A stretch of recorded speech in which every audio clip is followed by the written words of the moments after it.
Hello and welcome. Hello. I'm Catherine Spitz-Cohan, Executive Director of Film Pittsburgh, and I'm excited to introduce you to Nir Bergman, the Hi. director of the Israeli film Here We Are. Hopefully you've watched it and enjoyed it as much as I did. Welcome, Nir. I'm so excited to talk to you about this film. Thank you. How are you? I'm doing, we're doing okay. There's a light at the end of the tunnel. Do you feel that also? Yeah, yeah, absolutely. We're looking forward, but I'm still afraid that there's going to be another, game changer or another twist in the plot of this Yeah, virus. We'll have to really wait and see. yeah, absolutely. One day at a time. It's all we can do. Yeah. So I want to talk about your film, but first I like to start with asking you, where were you born, and how did you get into filmmaking? I was born in Haifa. It's a little bit on the north of Israel, about 100 kilometers from Tel Aviv, which is sort of the center.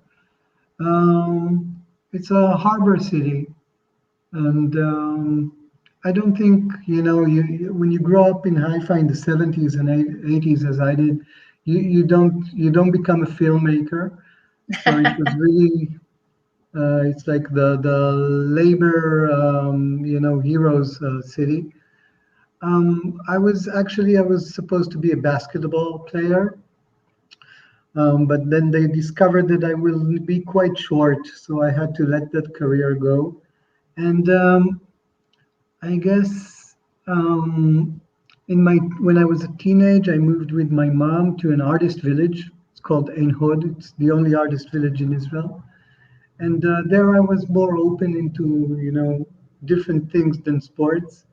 And then in high school, I went on to study photography, and that sort of led the way. After the army, my sister had a band, a rock and roll band. I made a clip for them, and I, that was the beginning. And the rest is history. That's amazing. Let's talk just for a second before we get into Here We Are, about your first film, which really put you on the map. I mean, to have a film that became so successful everywhere. I know here in the United States, for our audience, I'm talking about the film called Broken Wings, came out in the United States around 2002, 2003. We were not able to show it at the JFilm Festival back then, but it did play in Pittsburgh at the art houses, for sure, for quite some time. So many of you might have seen it. Anyway, Nir, can you talk a little bit about having that kind of huge success so early on? And was that a good thing ultimately? Well, you know the Chinese story about what is good and what is bad. It's endless. Well, of course, it was good because as a film student, you dream about your first feature film, and yeah, it came out, and it came out really well. Meaning festivals and distributors in America. Sony Classic picked it up, and it brought a lot of audience in Israel also. So it was really great. Um, but then again, I guess it took some time to make my next feature film because of that. Maybe it was, uh, too little, a little bit too big, the success. And after that, it took me a few years to make another feature film. I went on to be part of a TV series, which was picked up by HBO. It's called In Treatment, and it was very interesting for me to do that, to work with the group together, and since then I'm making both feature films and TV series, which I like both. So so yeah, that So how did Here We Are come to be? Here We Are was written by a screenplay writer whose name is Dana Edisis. She came to me a few years ago with this idea of a feature film about her father and her autistic brother. I think the inspiration for her writing was the question, what will happen when my father and brother will have to separate one day? And I was really touched by the story, and I sort of escort the writing for a few years until we were happy with the screenplay, and then we took some time to get the finance done, and and that's it. Here we are. We here at Film Pittsburgh do several film festivals, and one of them is called Real Abilities Pittsburgh. And we're in a satellite city of the National Real Abilities Film Festival. And so we love the film for so many reasons, but one of which is that we are, as an organization, very steeped in the community of disability here in Pittsburgh. And so I love the film for many reasons. Israeli film is just wonderful, and hearing Hebrew spoken by the actors, but also just to have such an amazing character who is autistic, and the relationship between the father and the son. Can you talk a little bit about the casting? I've heard you say that casting is everything for you, and I couldn't agree with you more. I think for me, it's casting and the screenplay.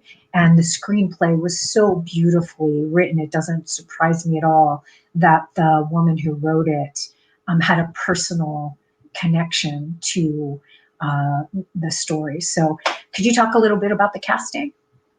Sure. Um, well, yeah, well, it's a combination. The answer will be a combination of different things regarding your question. I mean, of course, of course, screenplay is the first thing and the most important thing. After that, it's the casting, and actually, it took us a few years to get the screenplay done, as I said before, and then it took us a few years also to finance it. And when we got the film fund, and I knew that the film is going to happen, I was actually really, really very, very scared. Hmm. My first emotion was terrified. I don't want to do the film. This is this was I really loved the screenplay, and also I love Dana's father and Dana's brother. I know them both, and she made a documentary about them, and I'm really attached to both of them. And my first reaction was, I don't know how to direct this. This is how to do this, to do this realistic, and to do this with the responsibility that it takes to make a film about an autistic character. I was really very scared.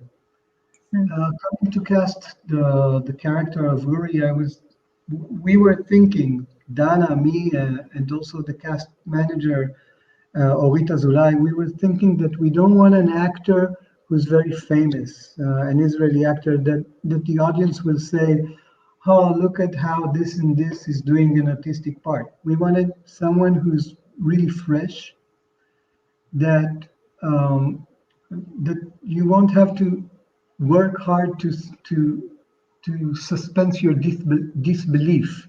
So you could watch him and really feel that this is someone who's really here, that is really there.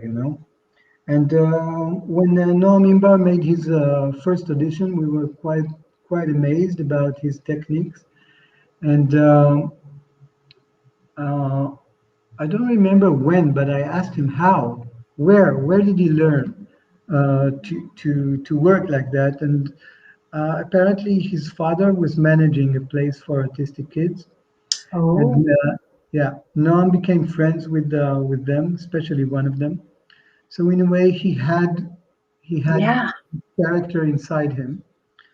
Um, Also, of course, he's very talented and very big heart. Mm. He has a big That heart definitely comes through. Yep. yeah, that comes out from the character, and you can really see, you could really see Uri behind the special needs. You can see the character who he is. And when we saw the father and son together for the matching, it was obvious that it's them. There was like a spark between them that you can see only when the camera is on. You can see that they are totally, telling the story of this special sort of couple. They're like a couple, and that was it for the cast. But then, we went on to do a very big research, especially Noam and me. We went on to a few places for special needs persons to see and to really understand what we're doing. We met parents, we met grown-ups, and we really wanted to have a complete understanding of building the character and make it as much as personal and significant and with the nuances that we can. And we realized a few, special things doing this research. We understood a lot of things. We understood how special, how strong is the connection that you wouldn't believe between the parent, especially the dominant parent and the kid, and with the special needs. It seems obvious, but some things were not obvious. For instance, you say, or instance? Instance. For instance, we saw like I would say a pipe of communication between them that no one can break. That people can speak surrounding them, and sort of they can listen only to one each other and to be aware of each other. And we try to put that on in the first scene when the mother comes in and she talks to Uri and she says, there's going to be cinema, there's going to be you're going to have friends, you're going to have animals, and he doesn't hear her. And the father just says forks, knives, plates, and he hears only him. So we try to put things from our research into the directing and building the character. And right now, Uri is working again with autistic people. Wow. Yeah, Noam. Yeah. Yeah, he's acting, of course, and working with them, and he says, listen, he wrote to me a few weeks ago. He says, I'm proud of what we did.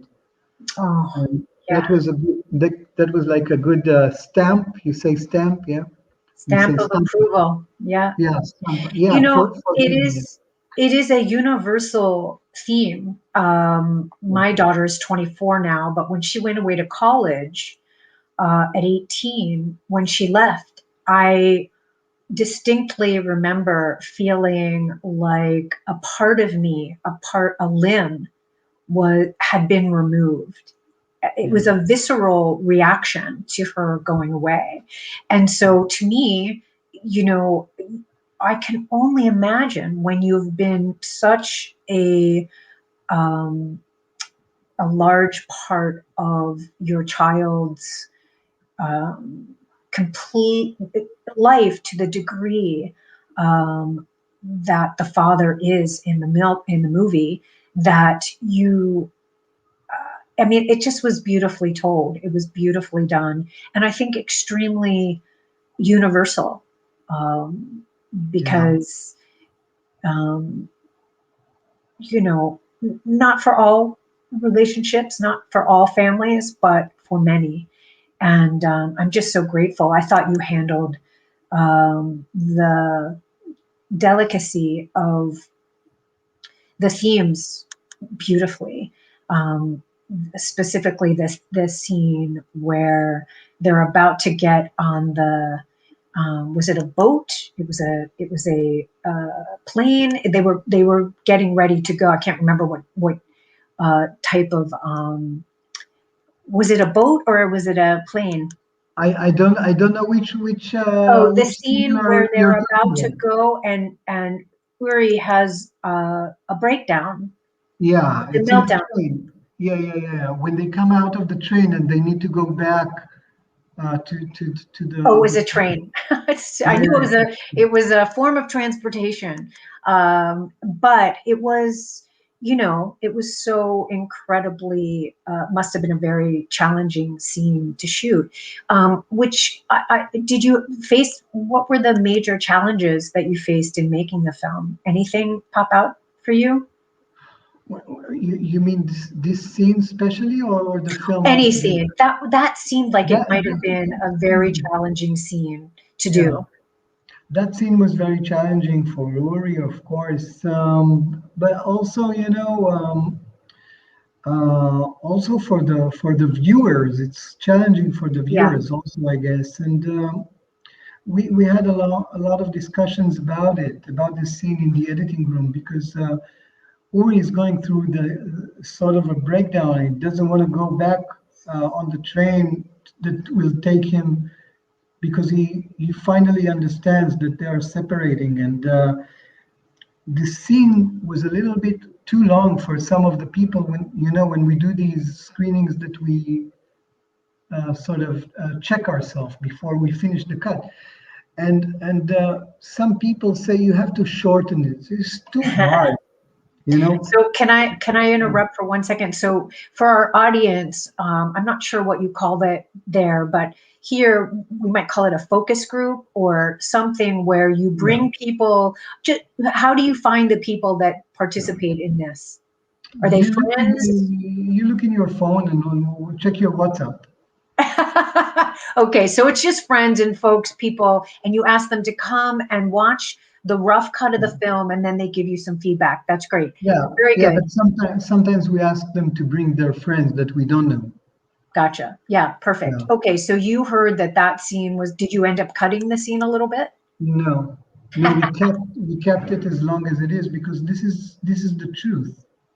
You Right. know, It is uncomfortable. yeah, Got yeah. it. Dana, Here we always, are. yeah, Here we are, yeah, Yeah. absolutely. Dana always told me, listen, always in films about autistic characters, the character is special in one way. It's like maybe a genius in numbers or in painting, and I want to show the routine, the hard routine, and how hard it can be, but also how big the love is. And the love is huge, and the Yeah. routine is hard. And we wanted to show everything. We wanted to show it really as it is. We tried to, of course, as much as possible. Yeah. And I I think think you succeeded. Yeah. Yeah. regarding the theme that you mentioned before, and talking about your daughter, I mean, this was for me the basic, I would say, attachment to the screenplay, or emotional attach. Because for me, when my firstborn was born, it was like I was holding the most fragile thing in the world, and I didn't know if I will have the tools to protect him. And I mean, this is the theme of the story, is that we want to protect our child so much, so bad. And I think, and when you grow up a kid that is on the autistic spectrum, it's hard for you to notice that he is growing up, although he is autistic, because he is staying a child in so many ways, staying childish in so many ways. And this is why I agree to what you said before, that this father is harder for him to let go. Yeah. Yeah. It's And that, beautiful. yeah. It's beautiful. Another thing that we try to show is that the story is even more complex for the father, because at the beginning you think, oh my God, this is like he's Jesus. He gave up all his life to take care of his kid. he's like a martyr. You say martyr, yeah, like a saint. Yeah. Yeah, but as long as the film goes on, you understand that the picture is more complicated, and the character, the father, is also very fragile, and maybe it was hard for him, to do his own career and to survive in this rough world, and maybe he's a little bit hiding behind the back of his child, from from from the failure of his own life because of his own But he character. was good. He was good at being a father. He was Yes, good at that job, and he absolutely. got a lot of reward. He got a lot out of it. That's true. And so it makes total sense. Like it Yeah, made total sense to me. yeah, it is. But this is why it's so hard for him to let go, Mhm. because because when he lets go, he will need to face his Who life. is he? Yeah. Who am I Yeah. Yeah. without worry? Hmm. Um, Fantastic. So, Nir, what are you working on now? Can you talk to us? Let us know is what's happening there with I'm working on television and film. several things right now.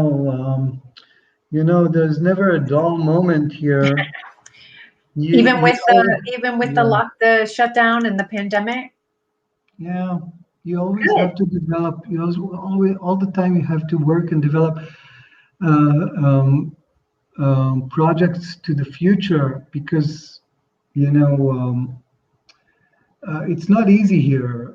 Surviving from filmmaking is not easy, especially now where all cinemas have been closed since March. So the film cannot be released in Israel, and we're waiting for cinemas to open. Although everybody's getting the vaccine, but kids don't, and cinemas are not able to open because they don't allow them to sell popcorn. So And right that's how they now, make their money. yeah, yeah, So, I, is there any of your work that you're working on, anything that you'd like, any stories that you're particularly excited about or want to share with our audience? I'm working on a very interesting project with actually with an American writer, Michael Greenberg. It's based on his memoirs. It's called Hurry Down Sunshine. It's a Hmm. feature film about a father and his daughter this time. It's about an author living in Israel. He left the States because of several things, and his daughter comes to Israel on vacation, but then going through some sort of a breakdown in her life, and it's about him and her in Israel. So yeah, that's a very interesting project right now, which How did you I'm meet Michael? um, a producer that had the rights to the book contacted Gotcha. me a few years ago, and we met and we kept in touch, and we're working slowly, as usual, because yeah, it takes time to Yeah. develop a feature film. Yeah, Takes time. I'm always interested in how people connect and the beginning of the story, the genesis, like, how something comes to be, because there's so many stories, and yet, the one that you choose to tell needs to resonate with you in some way, shape, or form, because, it takes a long Absolutely. time to make a movie. How long did it take to make Here We Are, all About told? about 6 years, Yeah. all in all. And- Yeah, of course, we've done some things on the way. Dada did an amazing TV series, which it's called On the Spectrum, oh, as you yeah. can. Yeah, so that she wrote that. I did a few stuff also. So yeah, it's always like this, where you develop a few things, and you wait for something to it's like throwing these uh, bows, you say bows, Yeah. sticks, Yeah. and you wait to catch a good fish, and Right. Yeah. then it takes your whole life for a year or two. Yeah. This Nir, I cannot thank you enough for spending the time with us today. I'm excited for the Pittsburgh audience to see your film. It's so incredible. And best of luck to you with all of your future work. We hope we can, continue to share your work with our audience for years to come. And to our Thank Film you. Pittsburgh JFilm audience, thank you so much for tuning in today, and I will see you again next time. Thanks. See you soon. See you soon.